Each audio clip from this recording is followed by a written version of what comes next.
नमस्कार दोस्तों, मेरे YouTube चैनल अमृतकाल में आपका स्वागत है।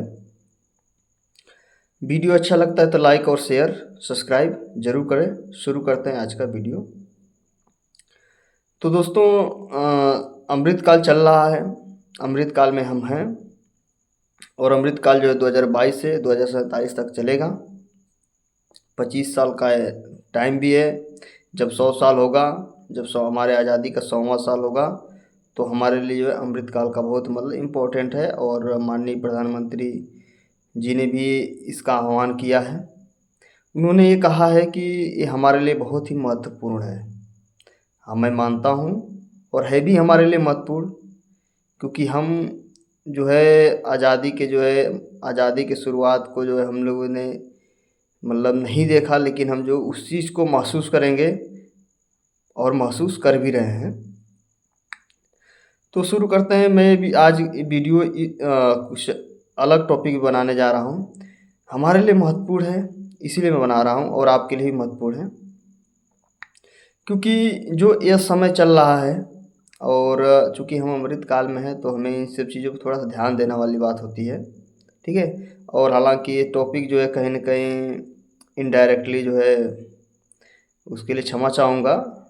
माननीय मोदी जी पे भी है। ठीक है। तो इसके लिए मैं क्षमा चाहूँगा, मेरा ऐसा कोई भावना नहीं है। ठीक है। लेकिन जब चीज़ें घटित होती हैं तो कहीं न कहीं रहता है, कुछ नहीं तो कुछ बोलने को मन करता ही है। तो मैं इसी पे कुछ कहने जा रहा हूँ। अगर आपको बुरा लगता है तो क्षमा चाहूँगा, अच्छा लगता है तो लाइक और शेयर सब्सक्राइब ज़रूर करें। कहते थे कि मैं चौकीदार हूँ, देश में सबसे बड़ा ईमानदार हूँ। ठीक है। आप बोले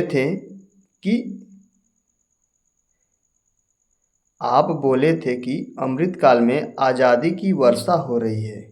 इसी वर्षा में मणिपुर भी सुलग रहा था, आप कुछ नहीं बोले। महिला पहलवानों का हाल नहीं सुने। ठीक है। आप जो है, अगर जो पिछले कुछ मई के आसपास जो आप देखेंगे घटनाएं घटित हुई हैं, उनको आप देखेंगे तो आपको शायद पता चला होगा मणिपुर में क्या हुआ था। ठीक है। और दिल्ली में जो है महिला पहलवान थी, वो भी धरने में बैठी थी। उस पर क्या सुनवाई हुई, क्या हुआ, शायद आपको जानकारी होगा।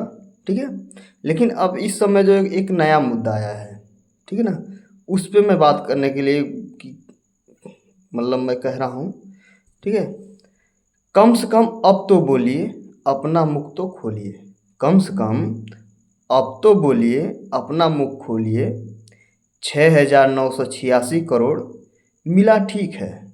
6,986 करोड़ मिला, ठीक है। लेकिन जिससे मिला उसे इसके बाद प्रोजेक्ट क्यों, जांच क्यों ख़त्म। जैसा कि आप जानते हैं, आप जो है जब इसका थोड़ा सा और डिटेल में बारे में जानकारी जब प्राप्त करेंगे, जब इसके बारे में जानकारी जब प्राप्त करेंगे, जब चीज़ें देखेंगे, तो जब थोड़ा सा और डाटा जब सामने आएगा तो आप ये पाएंगे, या हो सकता है, मेरी संभावना है कि, या कुछ लोग ऐसा कह भी रहे हैं कि जब भी इलेक्टोरल बॉन्ड मिला है, उसके बाद जो है उन्हें जो है कोई नहीं तो कोई प्रोजेक्ट मिला है, या कोई जांच चल रही हो तो उस जांच को जो वहीं पे ख़त्म कर दिया गया है। ठीक ना। तो आखिर क्यों, ऐसा क्यों। अगर चलिए ठीक है, मान लीजिए कि चंदा जो है, क्योंकि पार्टी है, पार्टी को चंदा मिलना भी चाहिए, क्योंकि तभी तो आगे काम करेगा। प्रचार प्रसार में इतने सारे खर्चे होते हैं, आने जाने का जो भी चीज़ें मैनेज करना पड़ता है, तो खर्चा तो लगता ही है। तो चलिए ठीक है, लोग देते हैं, अच्छी बात है। जो जिस पार्टी को पसंद करता है, डायरेक्टली इनडायरेक्टली मदद करता है।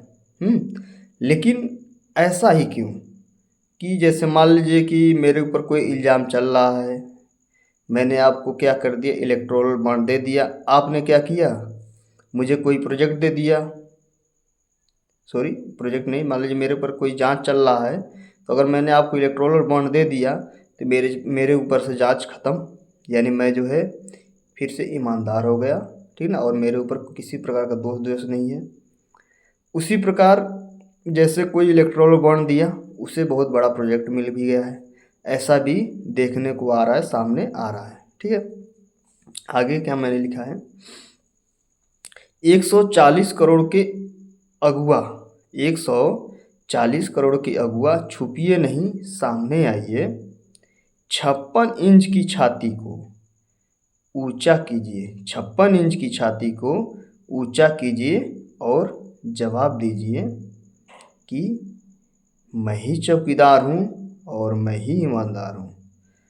तो नमस्कार दोस्तों, ये मेरे तरफ से एक छोटा सा वीडियो था। वीडियो अच्छा लगता है तो लाइक और शेयर सब्सक्राइब ज़रूर करिएगा और लोगों तक ज़रूर पहुँचाएँ। धन्यवाद, मिलते हैं अगले वीडियो में।